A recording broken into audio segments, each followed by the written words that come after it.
The first episode I ever recorded in that January was Marion Poltz, who now is our operations and customer success manager, a huge part of our Grit Blueprint team. She actually forgot that she was our first, so it must not have been too memorable to Marion, but it was to me. Courage is what it takes first. You are not going to be good and you're not going to be confident. If you're interested in doing this, telling your story, telling other people's stories, you don't really need to have a ton of equipment. You don't need to be fully optimized, but you need to have enough gumption that this is going to take a while, and probably no one's going to care about this for a long time. If you're waiting for the perfect moment, or you're waiting for the right time, or you're waiting until you have all the stuff you need or all the equipment, like, you'll never start. I think giving people a chance to get out of their comfort zone, but also still trying to make them comfortable while we're doing it, is probably my favorite part of this. Welcome to the Grit Blueprint Podcast. I'm your host, Stefanie Couch. This is the spot where leaders talk about the stories, strategies, and systems that win in the building industry. We unpack how leaders and brands build their reputations and become unmistakable. Welcome to the Grit Blueprint Podcast. I'm your host, Ben Couch, here with my guest, Stefanie Couch. And Thanks. Before you change the dial, you are on the right podcast. But today we're doing things a little bit different, because today is the filming of our 100th episode. 100. Now, it's not actually probably the 100th episode. I think we've already filmed more than 100, but this will be the 100th release. And so me and Stefanie wanted to do something a little bit special for the 100th episode, and we decided that I will interview her. So for today, I am the host of the Grit Blueprint. I have made my way from around the back of the cameras to the front, which we did do an episode with me like a week or two ago. It got rave reviews. Everyone loved it. But today I'm actually hosting the show. So I was thinking of some questions to ask Stefanie this week, and most of them are going to be about the podcast, because this is obviously around the 100th episode of it. And so I came up with some of those I'm going to ask you. And I don't actually have this written down, but you always intro your guests. So I guess I have to intro you, don't I? Yes, you have to intro me, and you're going to do it without a written intro. No intro, which I'll probably get most of it right, except dates and times and part of the details. But the rest of it I'll nail. But who's really counting? Stefanie Couch, you grew up in the lumber business. So you grew up in a second generation lumberyard. Your granddad actually had a lumberyard in East Point, Georgia, and that was Watkins Lumber, right? Mm-hmm. And then at a certain point, your dad, who was working there, started his own lumberyard, which was Watkins Building Supply, Watkins Building Supply. And that was not in East Point. That was in Clarksville, Georgia. And then his brothers, your uncles, extended or moved that lumberyard from East Point to Jasper, Georgia. But you grew up in your father's portion of the lumberyard. From a young age, you were running around the lumberyard, ringing people up, stealing forklifts, knocking things over, doing inventory in the plumbing aisle, that kind of thing. Mm-hmm. But it's in your blood. I know when we started dating, and we knew each other since we were kids, but when we started dating, your dad still ran the lumberyard, still owned it. And then early in our marriage, he ended up selling it. We had to move a little bit. I got a job, required us to move. And after you left the family business, you went to a Fortune 500 building material company, specifically in the door division.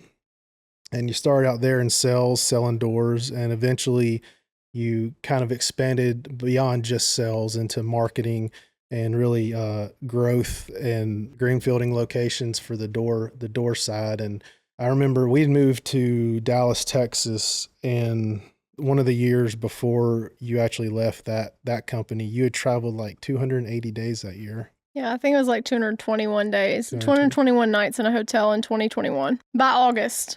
Because you got COVID in August. And that was starting locations, or starting the door locations in Dallas and Houston. And then you were also heading to other locations to kind of help them periodically as well.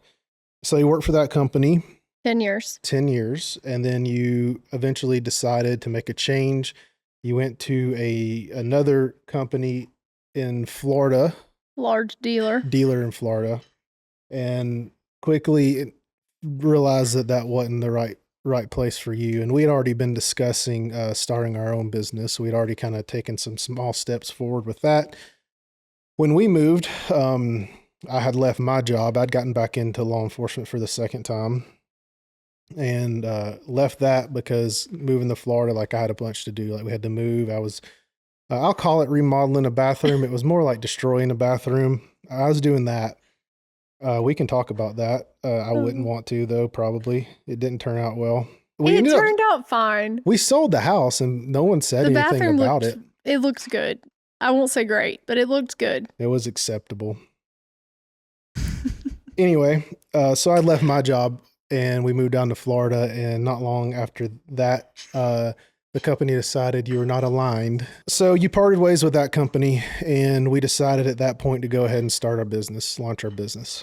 We had actually already started our LLCs before that, about 2 months before. Yep. And that process was basically forming an LLC and buying like 100 domains. I don't think it was 100. If you went into our GoDaddy, it is now, but I don't think it was the first day. Domains. We basically took the strategy of domains are like Rolexes, and we're going to collect them and hope they add value eventually. And I can't remember this. You'll have to kind of help me out. At what point did you decide to do the podcast? How long or how far in had we gotten? So timeline wise, I'll fill in some blanks for you. I left my dad's lumberyard in 2012. He sold the business in 2012. I went to a two-step distributor for 10 years. So 2022, I left that for 5 months, worked at that little dealer in Florida, started our LLC in 2022 in September, got fired in November of 2022. And I think we actually started the podcast. I think I recorded my first episode in 2024 in January. Because we had moved back to Georgia. And we were living in Brazelton. Yeah. Is that right? That's right. I know we were there when we started. January of 2024, we recorded the first episode. And then now here we are in March 2026. So it's about 2 years to get to 100 episodes recorded. We're a little past that, like we said, but this is going to be the 100th one recorded. And I think when we got started, you were just recording on your computer, weren't you? Like Zoom, on Riverside. Riverside. Yep, we started on Riverside. Shout out Riverside. Yeah, shout out to Riverside. And it was really around, we'll talk about this a little bit, but around the women's programs that we were going to do with Sally Helgenson. We never did that. We never did that. We never did that. Well, it wasn't did, for lack of trying. Yeah, I mean, it was just a directional change that... Directional, and we've probably discussed this, or you probably discussed this before, but also when you're starting a business, like you want to do, most people try to do too much. Yeah.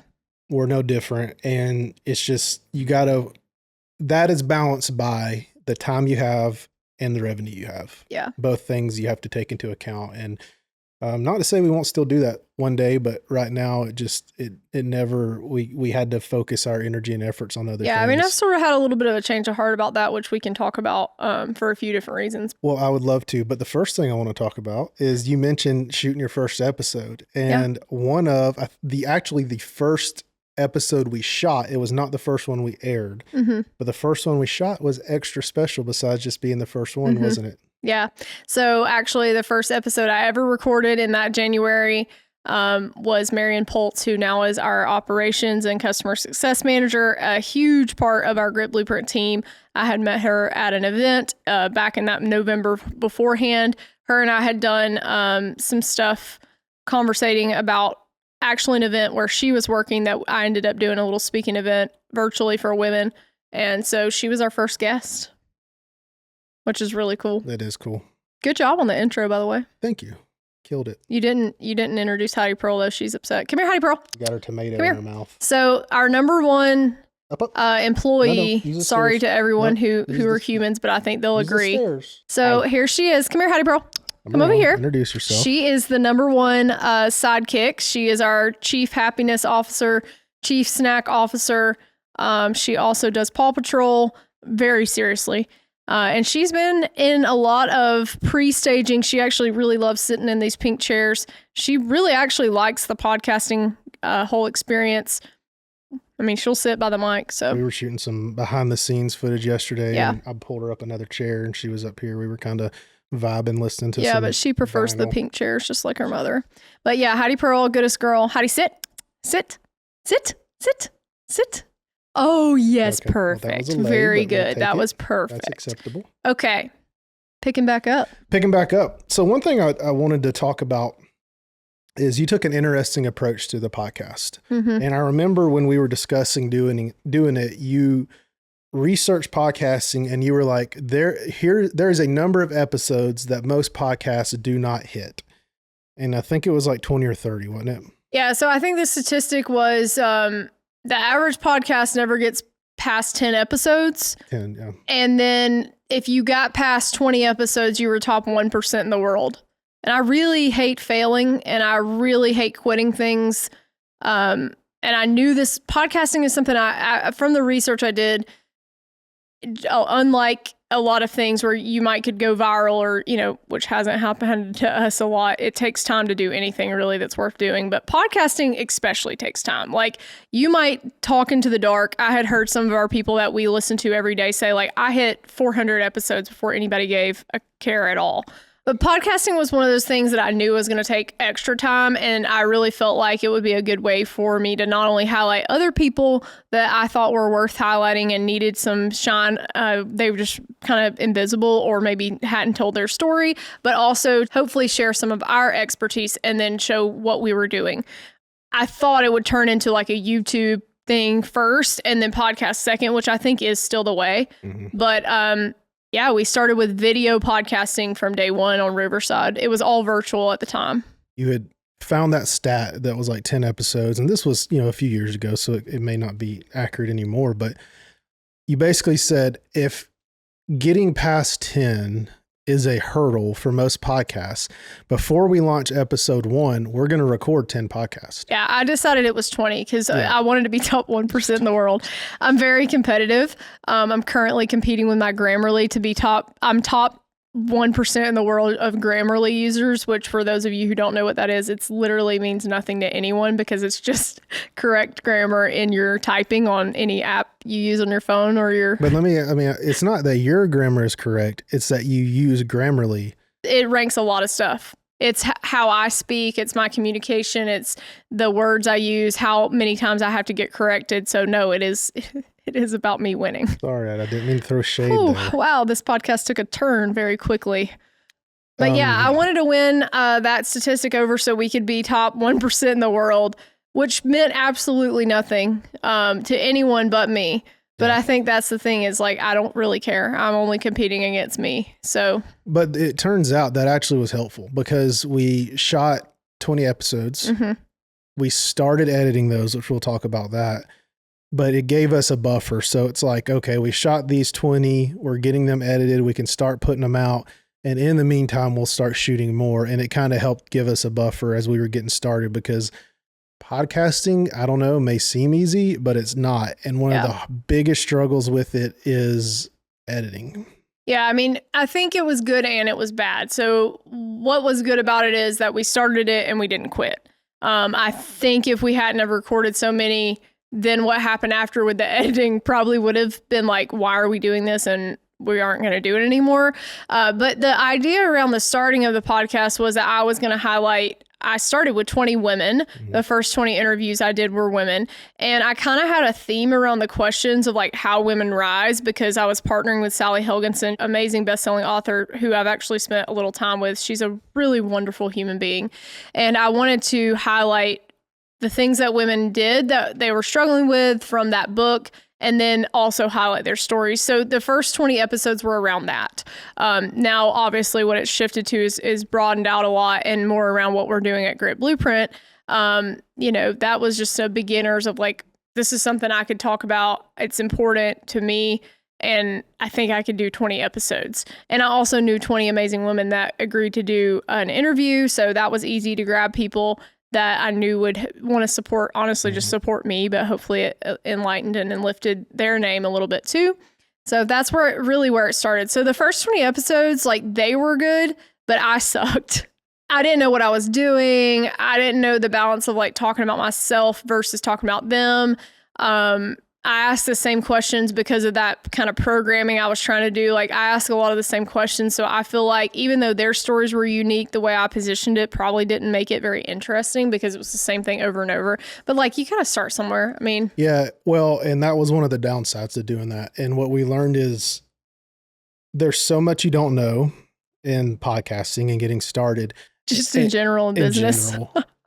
Every day. when you record like 20 episodes, if you're doing something wrong or doing something that's not the best way, you don't really figure it out until you're like 20 something episodes. You're like, oh in. crap, now I have to listen to this horrible thing I did 20 times before I can fix it. Yep. I still wouldn't change it though. And because of the fact that I think volume negates luck, that's an Alex Hormozy saying that I love. I think doing something consistently and having the discipline, even though it took me, I think 2 months to record those 20 episodes, doing that 10 times in 1 month and 10 times in the next month. And even now the way we do things where, okay, we go to a show, we record 5 or 10 episodes. That rep that you get in like that is really cool early to have those. So I think it could have taken me a year to do 20 episodes. It took me 2 months. So it gave me some reps, and then it definitely highlighted some things that I really sucked at that I hated. And then I had to watch them. A lot of it wasn't even that you sucked. It's just like we weren't optimized with our equipment and our workflow. Yeah. And I think there were some. We were broke too. I mean, we were in the stage in our business where like it was just me and him. I think the month my sister was working for us at the time. So it was me and him and my sister, but she had no experience in any of that. And so it was like we were just trying to do what we could with no equipment. I think we had one good camera.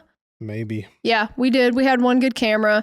I think I had like maybe a Yeti mic or something. I don't know. We'd have to go back and look, but not great equipment, but that doesn't even matter. Like, that's the thing is, I think if you're interested in doing this, telling your story, telling other people's stories, the thing I would say is you don't really need to have a ton of equipment. You don't need to be fully optimized, but you need to have enough gumption that this is going to take a while, and probably no one's going to care about this for a long time. Like, I mean, we got past those first 20 episodes. It took us forever to get them out because we didn't have the editing figured out, which we're going to talk about more. But even then, like, everybody was like, hey, when's my episode coming out? I'm like, I don't know, maybe 2028's in the future, But even then, I'm glad we started, Yeah. Well, you got to, like you said, you got to start somewhere. And it's a good point. Like we talk about, if you're waiting for the perfect moment, or you're waiting for the right time, or you're waiting until you have all the stuff you need or all the equipment, like, you'll never start. Yeah. I think one thing that I would say to anyone wanting to do any kind of content or any kind of media is courage is what it takes first. You are not going to be good and you're not going to be confident, even if you have natural skills. Like, I had been singing and performing my whole life. I'd already done keynote speaking. Podcasting is different. It's not just you on stage. It's even if you're singing in like a group context, it's not just you that's controlling your part. You got to kind of manage another person's, how they look, their positioning, your talk ratio versus questioning ratio. I mean, there is an art to it.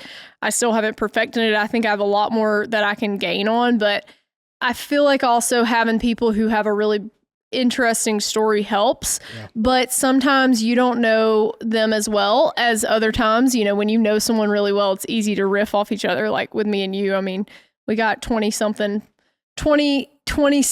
years because we met when we were 12. So yeah, actually, it's funny you say that. I was on a telephone call this morning with my buddy Garrett while you were getting ready, and we were talking about some stuff, and he asked like what we had going on today, and I said we were going to shoot our 100th episode, and he's like, he said, does Stefanie like know everything she's going to talk about beforehand? Does she like take notes? And I said, well, sometimes. I said recently she's started doing more like notes in her hand or questions, but I said the best ones are the ones where we have 10 or 12 questions and she only gets through one or two. But then he was talking more about how it was a podcast you did a while back, and I think you talked about Kennedy, like this space race, like going to the moon. And he's like, it was the perfect like injection into the conversation. Like, did she plan that? And I was like, no. He's like, how does she remember all that? And I was like, well, basically when you spend 3 years and all you do is read like business books and podcasts and research that and look at that and like, eat live and breathe that, like it comes natural. And I think for me, I love to learn, but I like to learn to be able to put it into action some way. And I read a book by Brad Jacobs, and he also is in our building industry space now. And I think I listened to maybe his founder's podcast where he said that he goes to school on people. And I've always liked to do that, even before I heard it said that way. I want to know everything there is to know about people that I'm talking to from a sales perspective. Obviously, that was extremely helpful when I was in sales, but really just from a humanities perspective of connecting with other people. I have this trait in my Clifton Strengths called woo, which means winning others over. And I want people to like me and I want, to have a connection with them. And so knowing about them and how to interject things that they would care about is important to me. So I think maybe that's what it is, that practice of that. But I didn't know anything when we started this business. I thought I knew a lot because I'd been in business for 20 something years, but there was a lot of things from a perspective of business building and even like obviously media that I had no clue. So I've tried to ingest everything I can. Well, that connection stuff and going to school on people, it's important too, because not everybody's comfortable in a podcast. With that in mind, people are a lot more comfortable typically when they're talking about themselves or things they're familiar with. And so even if you have a set of questions, knowing enough about somebody to where you can make the questions or make the conversation steer toward them and their past and their history will, I feel like, make them more comfortable and more open in the podcast. Absolutely. And I think when you have things in common with people, even if you're not very similar to them, like I interview a lot of people that their personalities are extremely different than me, but finding a few things like, hey, we both like dogs, or hey, we both like pink, or hey, we both hate this sports team like the Florida Gators, or, whatever, go Dogs. But at the end of the day, like what you like and what you don't like in one or two little small commonalities is really all it takes to connect with other people. And I think that's really what it's all about. I've studied a lot of great interviewers and I think about that a lot. Like, how do I become the Oprah or the Barbara Walters or whoever, and I think that there's an importance to that. I watch a lot of podcasts too. So we've already talked about how difficult it can be to start a podcast, but there's another side of that difficulty. And I think it has to do with gaining traction as a podcast, especially on something like YouTube, because you can go on YouTube and you can see channels that have millions of subscribers or millions of views on any given video or podcast, and taking nothing from them. Sometimes those are sensational in the sense of the things they're doing, the videos they're creating. You can't help but get views just because when you scroll and see that, like, oh my gosh, they're about to blow up a $300,000 car in a cornfield. Like, I'm going to watch. But also I think people see a lot of that. And so when we say we're celebrating our 100th episode, I don't know if that's as impactful seeing that from the outside looking in as it has for us going from 0 to 100. Yeah. And one of the struggles, or not even a struggle, but one of the things early on is the analytics and watching the growth of the channel, because if you're not paying for a lot of viewership, it's a slow thing. Like you have every viewer that comes in, you're having to reach them through the algorithm organically. You're not paying for them to come see your channel. Yeah. How do you stay motivated? How did you stay motivated through that, the first 100 episodes? And we're obviously getting better traction now, but through that slow growth initially, where it's like, I may put this podcast out and 2 people may watch it. But you kept doing it and we kept doing it. Like, how did you stay motivated? A few things I'll say is, number one thing is I had researched ahead of time to figure out that basically everyone who has a really big podcast or a really big following did this for so long before anybody gave a crap at all. Like, for instance, Alex Hormozy, who's one of my favorite business entrepreneurs, him and his wife, Layla, I think he released like literally 4 to 5 years with a podcast almost every day. I think he was literally doing an episode a day because he does solo episodes. So 400 to 500 podcasts before anyone cared at all. He also had a $40 to $50 million exit in a business before anybody cared. So, okay, that's one example. Jimmy, Mr. Beast, Jimmy Donaldson, I think he released all like 455 YouTube videos before he had one pop.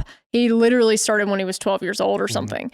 And he does sensational stuff, and it still took that long for him to really hit. I think one of the things that was positive for me is that I knew I was in a very niche market. And so I tried to think about, and I do the same thing when I'm speaking, and I would give this advice to anyone.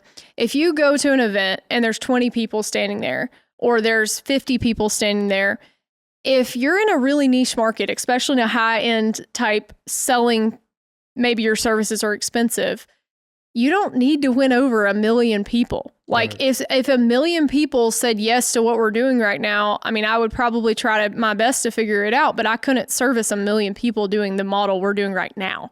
There are other models we could build that would be more scalable, but I can't service 1 million people. So I think for me, it was thinking, okay, I don't have to win over everyone. I just need to impact and hopefully influence and help some people that are in my very niche B2B building materials market.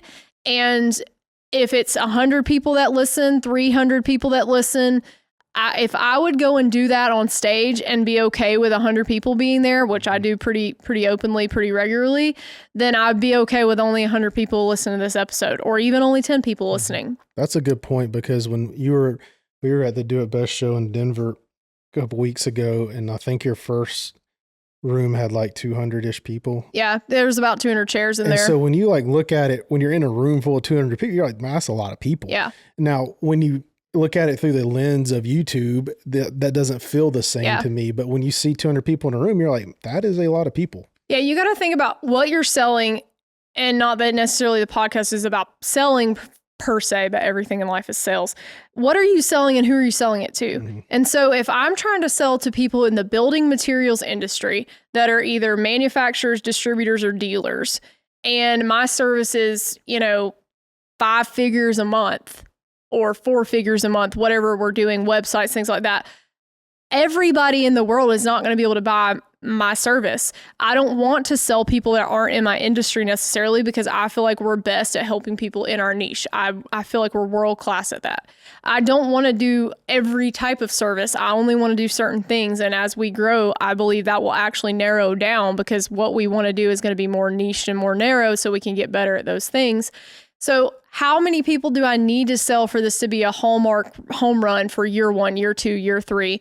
I'd love to be at 8 figures already. We're not there yet, but I feel like we have a trajectory to get there. My goal when we started this business was to build $100 million enterprise value. Now that might be on an exit. So I feel like, with a media type business, you're looking at a like 4 to 6 times multiplier, somewhere in that range. If we add a SaaS component, could be 8 to 10. So I need to get to 20 million a year revenue to be able to sell this thing, if that is the goal, which I don't know that it is, but I would still like it to be worth that. Mm-hmm. So that's where we would be able to get to $100 million valuation, which was always my goal.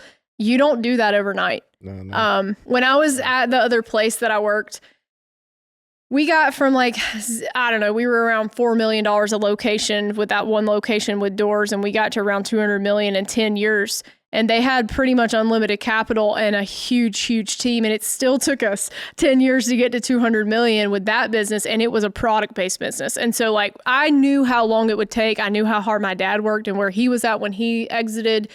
So I guess in my mind, I just knew I'm impatient, but I'm not stupid. And so I think good things take time. Great things take more time.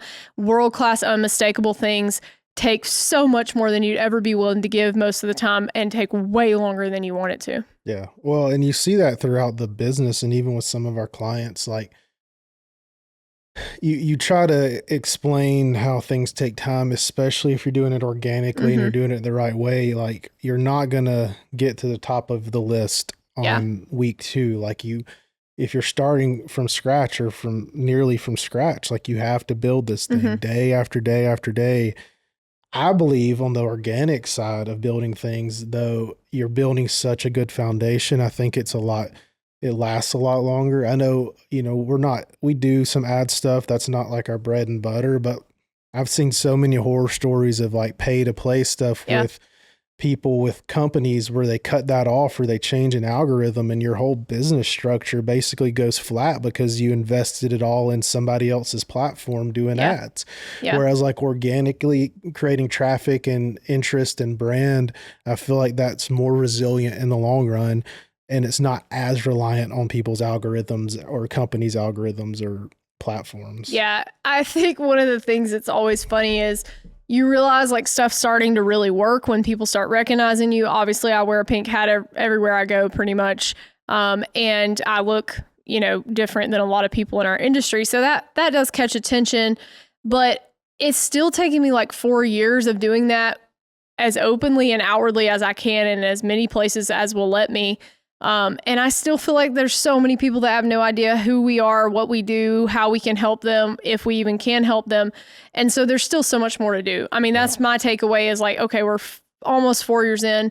I don't even feel like we've scratched like a little tiny bit of the surface. I think we've both had the conversation here recently where we feel like it's really starting to gain traction. And I compare the shows we went to like early on versus the last couple we've went to. And I feel there's been a shift there. Mm-hmm. Like you always were getting noticed at these shows and all. I just feel like it's more now. And it's funny. I tell Stefanie, being behind the camera at these shows, like we're walking around and I'm filming and then I go back and pull the media up and I'm watching it. And like when Stefanie walks through and with the pink and the hat on and everything, like pretty much everyone looks at her.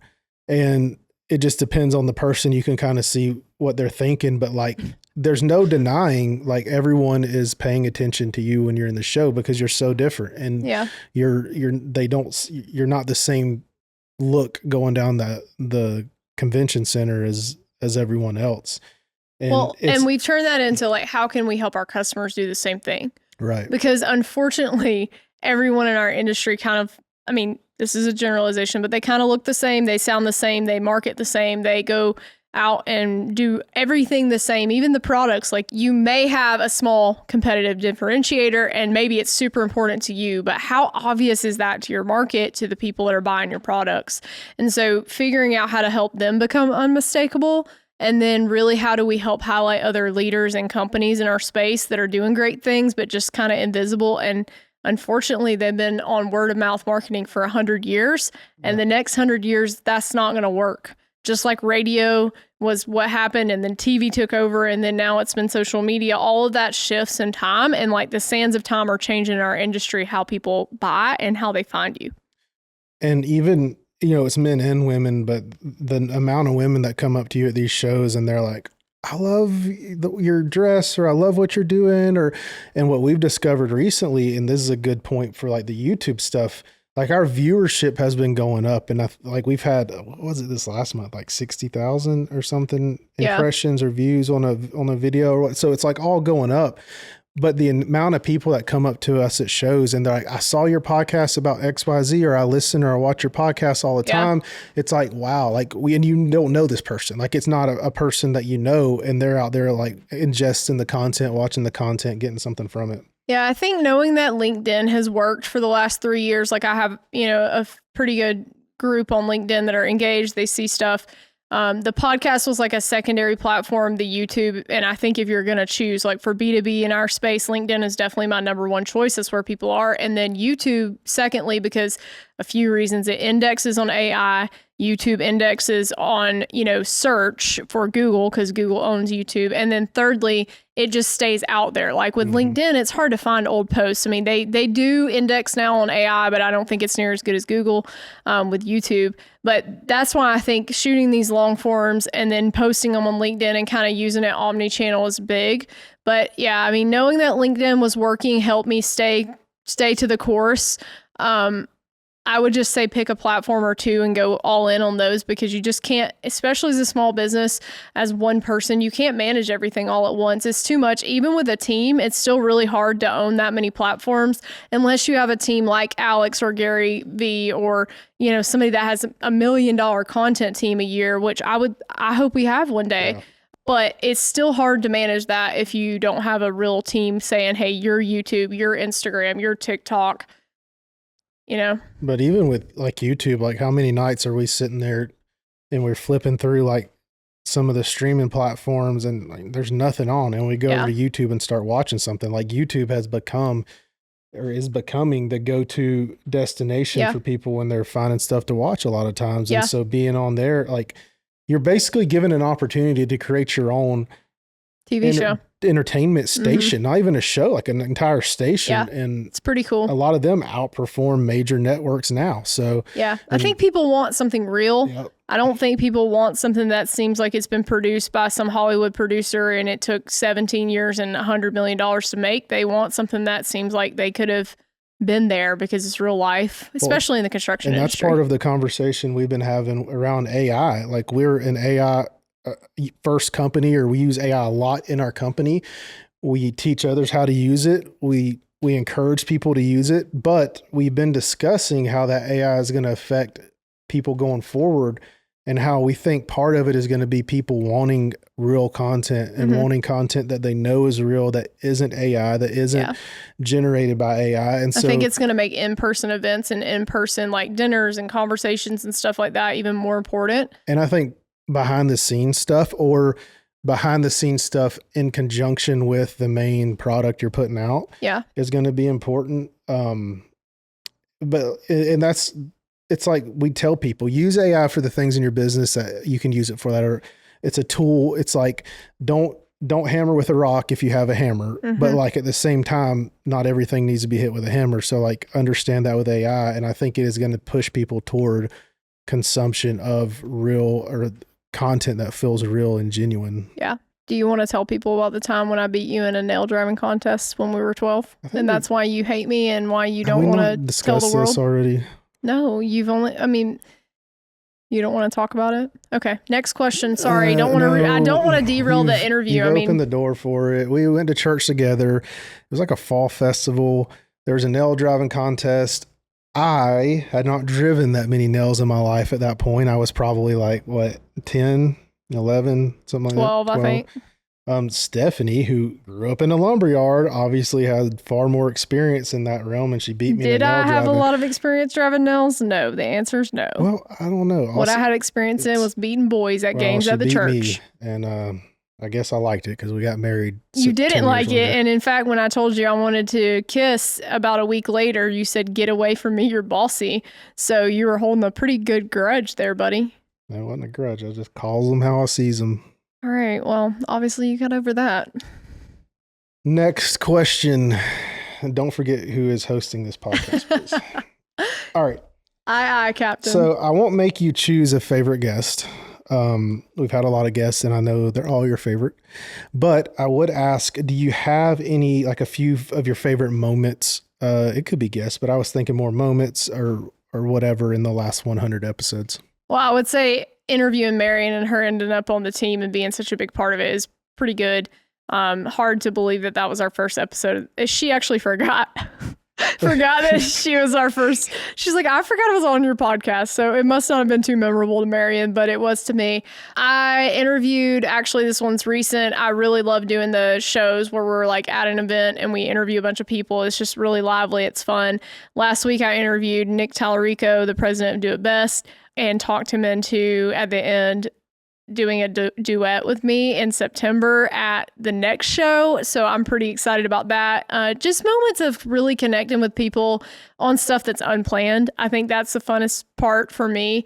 And then giving people a way to showcase and spotlight themselves that maybe like they're super, super nervous about it and they like really don't want to look bad or whatever it is. And then at the end they look awesome and they're like, that was so fun. I really loved that. That wasn't bad at all. And so I think giving people a chance to get out of their comfort zone, but also still trying to make them comfortable while we're doing it is probably my favorite part of this. So we've shot podcasts at a lot of different locations. Obviously we're in the studio today, but we shoot them at conventions and shows and on site at places. Do you have a favorite place you shoot, or do you prefer the shows versus the studio, or how do you feel about that? I like both. I like a mix. So I'm really excited about this studio, Grit Studios in Clayton, Georgia. We aren't fully 100% where the set's going to be, but this is kind of the set with a few modifications we're going to add.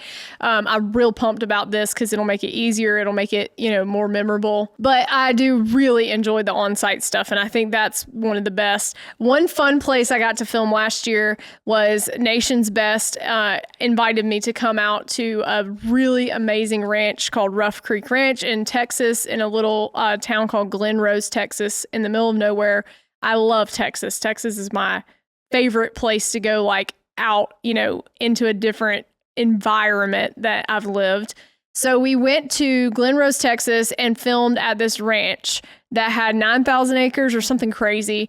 And the ranch I got this amazing room. They upgraded me because I was speaking and gave me this really cool room to record in. And I felt like I was basically at the Ponderosa recording a podcast, and like I was pretty into it. It was really fun. I was wearing pink boots too. So, got to. When in Texas. I think I know what your answer is going to be for this question. You don't know me. I do know you better than anybody. But what part of this whole process do you think has been the hardest? Oh, definitely the editing. Shout out to Jim and our editing team. We have several other people that help us with episodes too. We recorded these suckers. We got those 20 recorded. Pretty easily. Like I made a guest list. I made questions. We recorded them online on Riverside, got the footage. And then it was like, oh, we want this to look like Diary of a CEO. That should be easy enough. I should change the answer from editing just to being broke. I think that's the problem. That money solves a lot of issues because you can find talent, which solves most issues, which is why we need to keep growing this business so we can keep hiring amazing talent to scale it. But it's really one of those things where like we didn't know what the heck we were doing. So then we wanted it to look like these podcasts we were watching on YouTube that have $1 million content team around them and like $500,000 worth of equipment in a great studio. And we did not have any of that. No money, no studio, no cameras, no editor. So I think that was the learning curve of like just complete ignorance is bliss. You will send me videos on Instagram or YouTube or from YouTube of like sets or shots. And now like we have a pretty good setup, but still I would see it and I would be like, I can do that with like 50 grand of equipment and like cinema cameras and 10 different lights. Yeah, but see, that's where I have the vision and I'm going to go keep making more money in the business so we can make that vision reality. And then once I give you said money to make it a reality, you are going to make it reality. Easy peasy. So, I think that's the thing is like, you love this stuff. You love the cameras. If you want to see Ben go down a rabbit hole, give him a camera expedition to go search on this lens or this camera thing. Nothing makes me happier than when we're at a show and somebody asks me about my cameras. Oh my God, people are, you think people ask me about my hats and my outfits, as many people ask him about his camera equipment. Very fascinated about it, which is really cool because it's your thing that you love. I'm on a time clock, like have to get something going. Like I'll talk to you for hours about it. Yeah. So if you guys want to know what to talk to Ben about, dogs, number 1 topic. Number 2 topic is camera equipment. Number 3 topic is probably conspiracy theories. But this podcast is not about that, so we won't go into that. But he does like to talk about that too. Grid After Dark. Grid After Dark. Maybe we'll start that channel and we'll go down some rabbit holes together. I don't know if we can put that on here. That sounds like a whole nother business model. I'll think on it. So we talk to our clients a lot about visibility and getting out there, and a lot of them, some of them want to, some of them are resistant, some of them are kind of cautious. But let's say somebody is listening and they've thought about shooting a podcast, because just like my camera equipment, I have a lot of people ask me about podcasts and they say like, I've been thinking about podcasting. Mm-hmm. So if that person is listening now, what kind of advice would you give that person on starting a podcast? I would say there's a lot of software and a lot of things now that have come out even since we've started that have made it a lot easier and better to use. Like for instance, Riverside that we use is substantially better now with all the AI stuff they've added and editing stuff they've added than it was 2 years ago. So I would say start with a cell phone and a good microphone. Audio quality is very important, especially if it's an audio only podcast, but even on YouTube.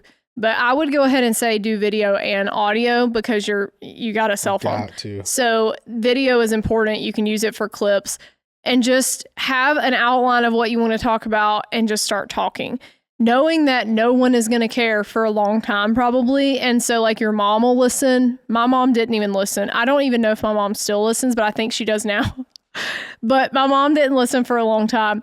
My dad didn't listen for a long time. So it's like your family doesn't even care about this. Just keep doing it. And then eventually you're going to get better. And by the time anyone cares, you'll be better. So great, you know.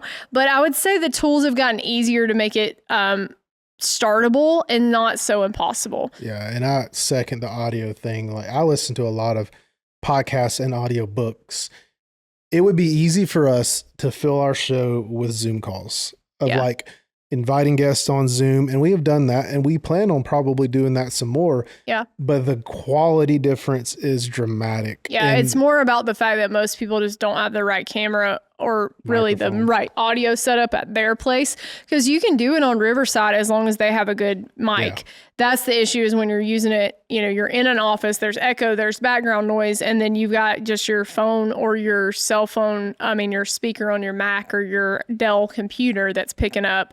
It just doesn't sound very good. And like these mics, they're not even like the top of the line mics. No. I think we probably pay $100-something for each one of these.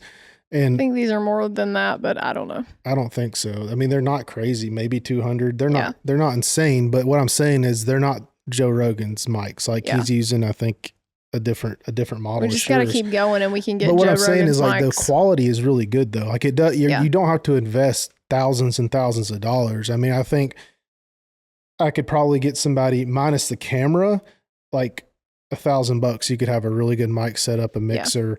You know, even probably a camera if you got a I don't even think you need all that with Riverside. You just need like a cell phone camera and a good mic, and you're ready to go. The mic's important. Especially if you're going to do a solo podcast, which, you know, I think that's a little bit harder to do because a lot of times people can't conversate with themselves as easy as someone else. But if you're wanting to be more tactical and more educational content, then I think you can, and you'll get better. You'll edit out the parts where you get off track and, you know, show visuals, and a lot whatever. of these AI editors, like they get pretty good. Like they'll take out the ums and uhs and pauses, and they can do a pretty good job. For sure. So we've shot 100 and we've made a lot of progress. We've gotten a lot better at it. Where do you see the next 100 episodes going? Are we going to keep doing similar style episodes? Are you thinking about changing things up? I know we've done a few behind the builds, which aren't technically podcasts, I guess, but they're on YouTube. What are your feelings on that? Well, my thought and plan at this moment in March 2026 is to get to 200 episodes a lot faster than we got to 100. So I want to continue to have more volume. In fact, in the last 6 months, I think we've released well over 50 episodes. So we've really put on the gas the last few months. I want to shoot at more shows. I would love to do more in person because it's really cool, fun, and a quick way to get people that are interested in person when they're already somewhere. So that's a big goal.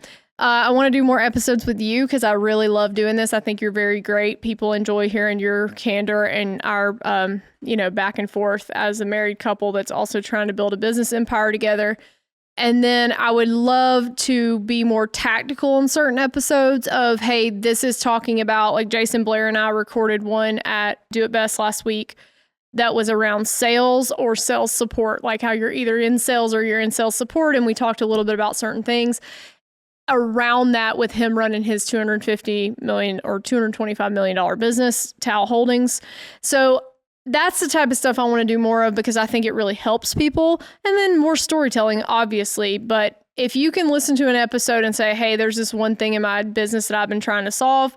I listened to this podcast. I figured out how to solve it, which I've literally been doing the last 4 years every week. There's certain things that I listen to and I'm like, holy cow, that was so valuable. I take notes. I listen to it more than one time sometimes. And sometimes it's like an 8-minute podcast. It's not like a 4-hour You like the 4-hour podcast. I like the 4 hours. I can't do that. I mean, I can do an hour and then I'm out. Nothing makes me happier than, like when you go on Apple Podcasts and you have like your shows you're subscribed to. And you click on one and there's a new episode. It's like 3.5, 4 hours. I'm like, I'm out. That's when I'm put the transcript into ChatGPT and say, tell me what I need to know from this for my business. Or I ask Ben because he basically is like, ChatGPT summary. That's my happy time during the day is our night walks, which are getting harder now because the time's changed. But me and Heidi Pearl go on our last walk of the day after sunset. So it's at night. Put in a podcast and me and her go out and go for a little night walk and see the critters out and about and try not to get run over. So we're here in the studio. Yep.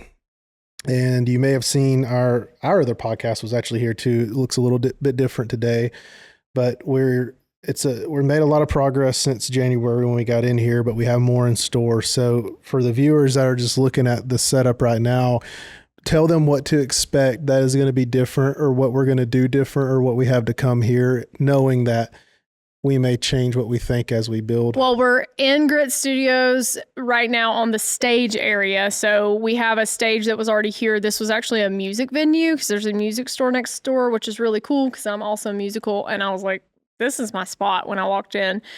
So we got new carpet up here recently. Behind here, we're actually going to put walnut acoustic wall paneling behind this cabinet. Probably going to paint the sidewalls a blue color, maybe do a little bit of a molding, a pleak or something pretty I'm there. just going to say we'll repaint because I've already painted it once. No one cares about that, hon. Like, honestly, only you. And you even said yesterday, oh, it's easy wall. It's always easy. Don't try to call me out on camera. It's rude. Anyways, so once Ben repaints the wall blue, that'll probably be most of the changes up here. But then down in the actual studio, we have some pretty big open spaces. And, you know, we've kind of been trying to live with it to fill out what we're doing. We're going to definitely do what we call a cyclorama wall, which is a big white wall that has kind of no curves for white or black backdrop for photography and videography. And then I want to create some really cool sets. I call them vignettes. Ben said that doesn't sound like a real thing. No, I said that sounds like something you eat. That's served in like a small plate at like a vineyard. Like, let's go for brunch and eat some vignettes. It's vignettes. Let's eat some vignettes. And you just get like one bite of whatever it is. Anyways, and then we're going to create like a library. I want to create like a little music scene. I'm going to get a baby grand piano for in here.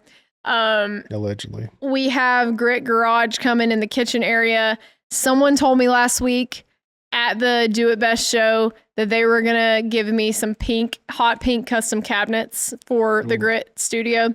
So nice. If you're listening and you're interested in participating as a vendor partner with us, we are looking for people to help us create really cool spaces that will be on camera a lot, because our goal is to film a ton of content in here in the next year with us and with clients. And we will have, you know, certain partners that we're going to feature as featured partners. And we're going to be posting a lot more content on different places of the internet, including it could be your website. And I'll take that a step further, because you probably can't hear it right now, but it has started to rain. Yes. And one thing you can't anticipate is all the sounds that happen in a studio. And it's a metal building. We found this out about 3 weeks ago. We were shooting some stuff in here and it started raining harder than it is right now. And it was deafening. Yeah. So I did talk to an insulation vendor at Do It Best who was really excited about doing this, and they make something that really cuts the sound big time. So we're probably going to have to frame up a booth that's soundproof for the real true podcast. I was going to say, if you got something out there that you think is good enough to stop the sound of North Georgia rain on a metal building roof, I am interested to talk, because I don't know that you can see the ceiling in the shot of the A-cam, but it's like sprayed in insulation up top, so there's not a ton of buffer. And it's weird how the not trusses, but like the cross members of the metal roof are. They're metal trusses. Yeah, the cool part about this building, though, is that it's basically wide open where we can build what we want. So as we continue to grow this thing and partner with the right people and get every little nook and cranny figured out, it'll turn into something very different. I have a lot of dreams for it. We're getting our signs this week. You know, everything's going to have a little touch of hot pink. I don't want to go too crazy, but I want it to be the kiss on top of the decor.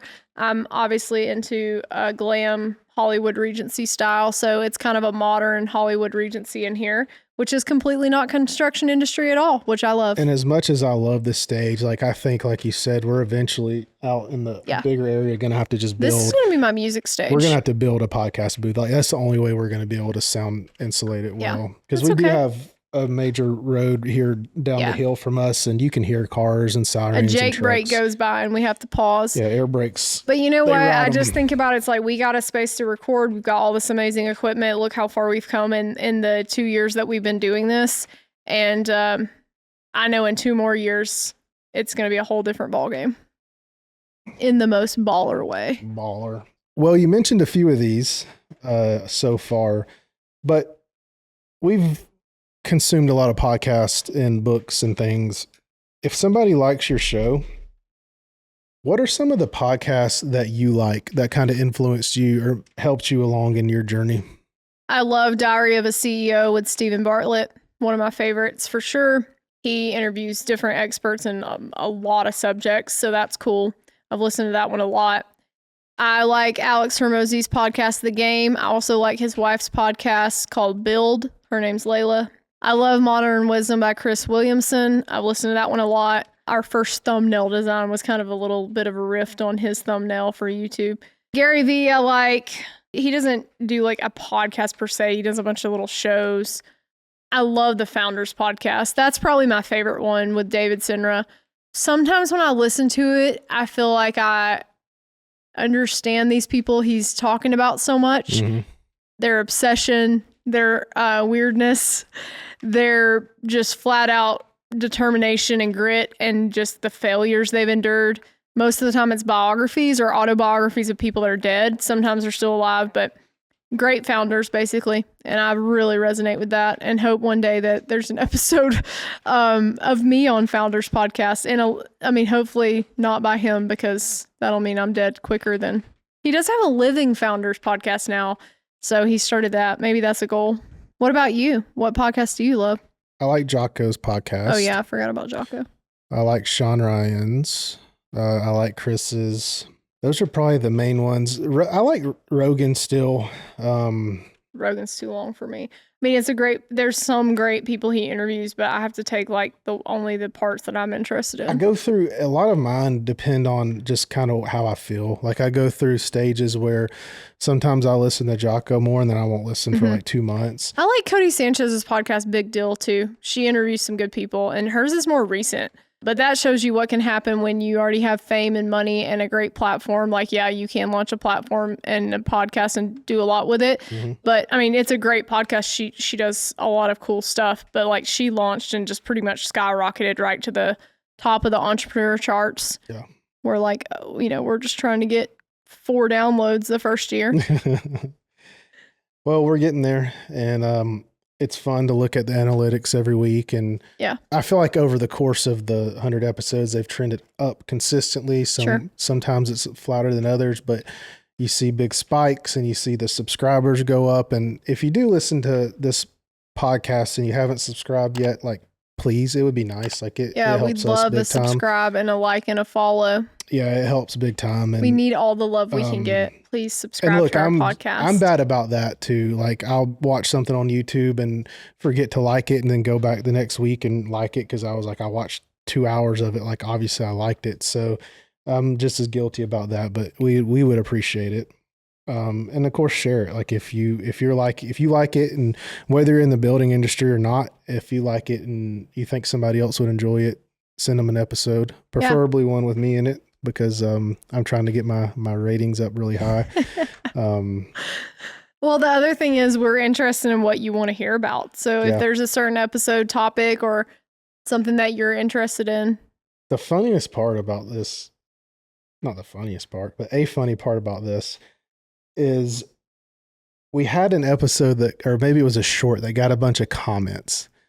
And the whole reason it got comments was because you had mentioned something about dogs. And I think it may have been... It was a man who took a dog to his hardware store. And there ended up being a bunch of back and forth comments about some people saying dogs don't belong in public and some saying they do. And one saying that it upset their emotional support cat. And, that's not real. No, well... That was a comment. So, yeah. I think if you're going to do something like this, one piece of advice I would have is just don't care too much about what other people think. You want to take advice from people that have either done what you're trying to do or that really you, like maybe they're your target audience, like very specifically. But overall, some people are going to love you. Some people are going to hate you. And honestly, who cares? Because the ones that love you probably love you for the same reason those people hate you. Yeah. I mean, like people that love my outfits and my pink hat and my makeup, probably other people hate that. They think I'm obnoxious, and I just don't care. Yeah. Well, it's engagement. Yeah. Too, so. That's true. 100 in the bag. In the bag, bub. Here's to 100 more. 100 more. Here's to 1,000 more. Well, 1,000 more, but we got to get to the first 100 first. We will. We're already on our way. I'm excited. We got them in edits right now. Yeah, I think we've got like 13 more already recorded. So we'll be at 113-ish by the time these that are recorded get released. Maybe more than that. Maybe like 120 something, I think. We're going to continue to do guests. We're going to continue to do on-site podcasts, which are always fun at the shows. I think we're going to try to do more, like you said, of me and you, but also just you talking about things more in depth that are more tactical and specific. So yeah, be on the lookout. Join us for the next 100 episodes on the Grit Blueprint. Thank you for joining us today. And I promise after this episode, your true host will be back to hosting, and I will be back to the other side of the cameras where I lurk and push buttons and turn dials. Probably not going to promise that one. So thank you for joining us on the Grit Blueprint podcast, and we will see you on the next episode. Thank you for listening to the Grit Blueprint podcast. If this episode helped you think a little differently about how to show up, share it with someone in your building world who needs it. If you're ready to turn visibility into growth, then head to gritblueprint.com to learn more and book a call to talk to us about your growth strategy. Until next time, stay unmistakable.